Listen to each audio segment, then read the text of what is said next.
beta oxidation of fatty acids. Based on the size of the fatty acids, there are the different location of the beta oxidation.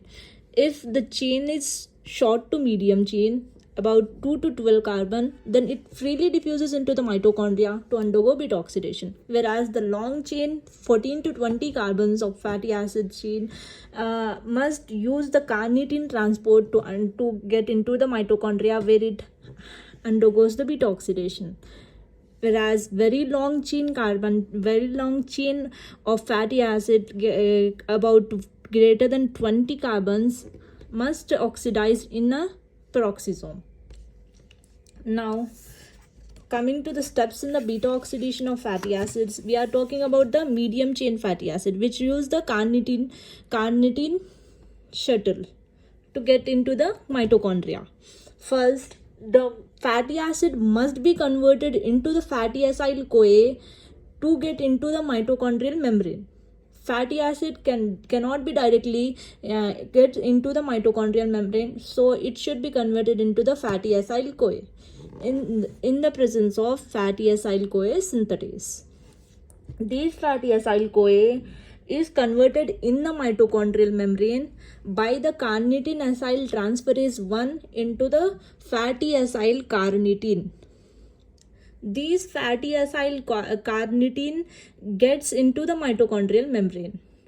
These carnitine acyl transferase 1 is the rate limiting enzyme of this fatty acid beta oxidation. It is inhibited by the malonyl CoA. Where did we learn this malonyl CoA? Malonyl CoA comes from the fatty acid synthesis. So, if fatty acid synthesis is occurring, it don't want to get the beta oxidation of fatty acid, so it inhibits the carnitine acyl transferase 1. These fatty acyl carnitine gets into the mitochondria, where another enzyme, carnitine acyl transferase 2, acts. This fatty acyl carnitine is converted back to the fatty acyl CoA plus carnitine. So, the carnitine acyl transferase 1, also called as CAT1, and carnitine acyl transferase 2, also called as CAT2. Both of them act in an opposite manner. Here, CAT1, what it is doing? It is adding carnitine to acyl CoA, whereas CAT2, it is adding acyl CoA to the fatty acyl carnitine. Ultimately, the fatty acyl CoA get converted into the acetyl CoA by the action of fatty acyl CoA dehydrogenase. Fatty acyl CoA dehydrogenase have two types of first is a medium chain fatty acyl CoA dehydrogenase, second is a long chain fatty acyl CoA dehydrogenase. These ultimate product of fatty acid beta oxidation of fatty acid is acetyl CoA, which get converted into the ketone bodies in the liver, or goes into the TCA cycle in non-liver cells. Okay, coming to the steps which gets inhibited. So what deficiency causing in these enzyme steps, we are coming to the first step, the deficiency of which causes if the fatty acyl CoA cannot be transferred into the mitochondrial membrane, it causes the systemic primary carnitine deficiency. Here, if the carnitine acyl CoA transferase 2 is deficient, it causes myopathic CAT2 deficiency. And if the medium chain fatty acid CoA deficiency is there, it causes the non-ketotic hypoglycemia. Let's see in the detail about these diseases, what is causes. Okay, the rate limiting step we studied is carnitine acyl transferase 1. Carnitine acyl transferase 1, let us remember as the carnage of fatty acid. Carnage of fatty acid, carnitine or one cat eating lots of fatty acids. So it's the rate limiting step. Now coming to the what all the deficiencies from the systemic primary carnitine deficiency. Systemic primary carnitine deficiency, in which the fatty acyl CoA cannot be transferred into the mitochondrial membrane. In this, what happens in this step?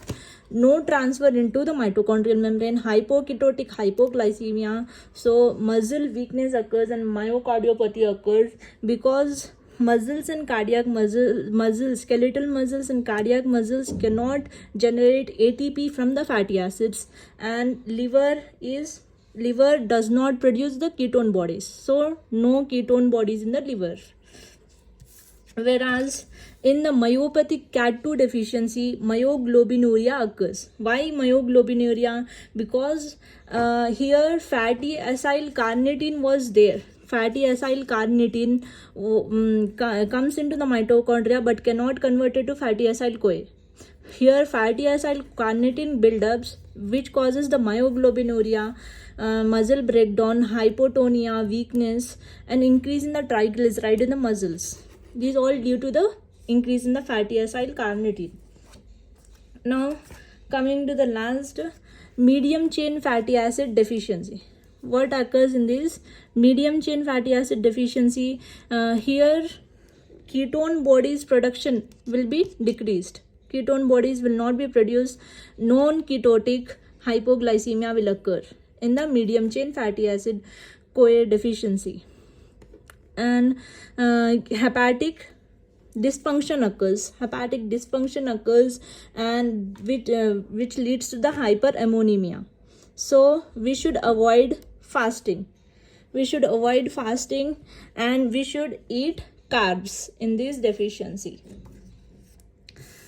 Summarizing all these points together, in the systemic primary carnitine deficiency, we see the hypoketotic hypoglycemia.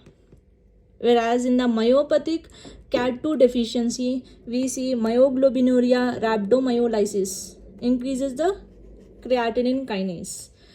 Medium chain fatty acid CoA, fatty acyl CoA deficiency causes non-ketotic hypoglycemia, non-ketotic hypoglycemia.